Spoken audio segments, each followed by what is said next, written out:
Assalamualaikum warahmatullahi wabarakatuh. Halo, selamat pagi Ananda semua. Hari ini materi pembelajaran kita adalah teks laporan hasil observasi. Nah, silahkan disimak video pembelajaran berikut ini ya.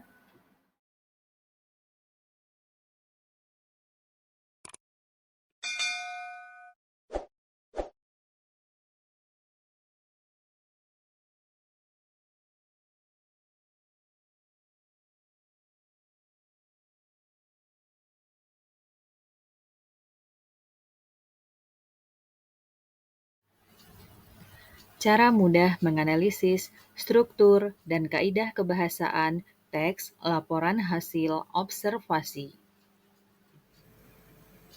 Pengertian teks LHO menurut ahli, Kosasih mengatakan bahwa teks laporan hasil observasi adalah teks yang menyuguhkan informasi yang membahas mengenai hasil analisis yang sistematis dan menyeluruh berdasarkan sudut pandang keilmuan.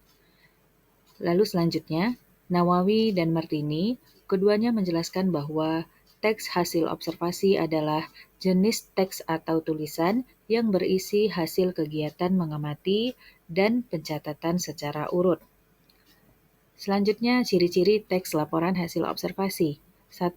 Disusun secara sistematis. 2. Berisi pembahasan suatu objek atau situasi tertentu. 3. Penjelasan dari sudut pandang keilmuan.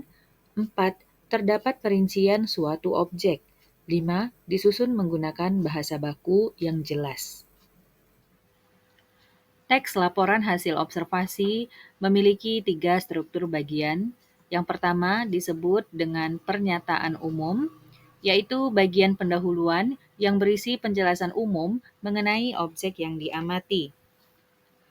Selain hal tersebut, bagian ini bisa juga berisi penjelasan secara garis besar tentang objek yang sedang diamati. Struktur yang kedua yaitu deskripsi bagian. Bagian ini berisi penjelasan secara terperinci dan mendetail mengenai bagian-bagian dari objek yang diamati.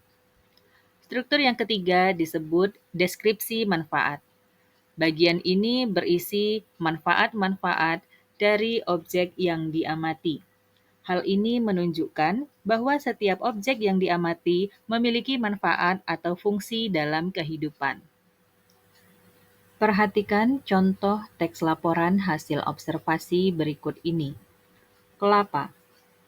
Kelapa atau Cocos nugifera adalah anggota tunggal dalam marga kokos dari suku aren-arenan atau Arecaceae.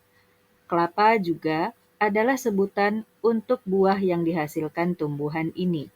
Berdasarkan kulit buah, terdapat 3 jenis pohon kelapa, yaitu kelapa kuning, kelapa hijau, dan kelapa merah.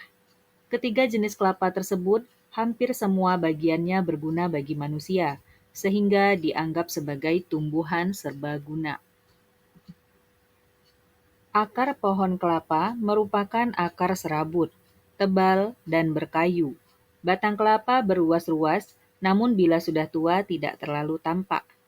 Daun kelapa merupakan daun tunggal dengan pertulangan menyirip. Bunga kelapa tersusun majemuk pada rangkaian yang dilindungi oleh braktea. Buah kelapa berdiameter 10 cm sampai 20 cm atau bahkan lebih, berwarna kuning, hijau, atau coklat. Kelapa adalah pohon serbaguna. Kayu dari batangnya dapat dipakai sebagai papan untuk rumah. Daunnya dipakai sebagai atap rumah setelah dikeringkan. Tangkai anak daun yang sudah dikeringkan disebut lidi. Dihimpun menjadi satu menjadi sapu. Buah kelapa adalah bagian paling bernilai ekonomi. Sabut diperdagangkan sebagai bahan bakar, pengisi jok kursi, anyaman tali, keset. Tempurung atau batok dipakai sebagai bahan bakar, pengganti gayung, wadah minuman, dan bahan baku berbagai kerajinan tangan. Endosperma buah kelapa yang berupa cairan serta endapannya yang melekat di dinding dalam batok adalah sumber penyegar populer. Daging buah muda berwarna putih dan lunak serta biasa disajikan sebagai es kelapa muda atau es degan.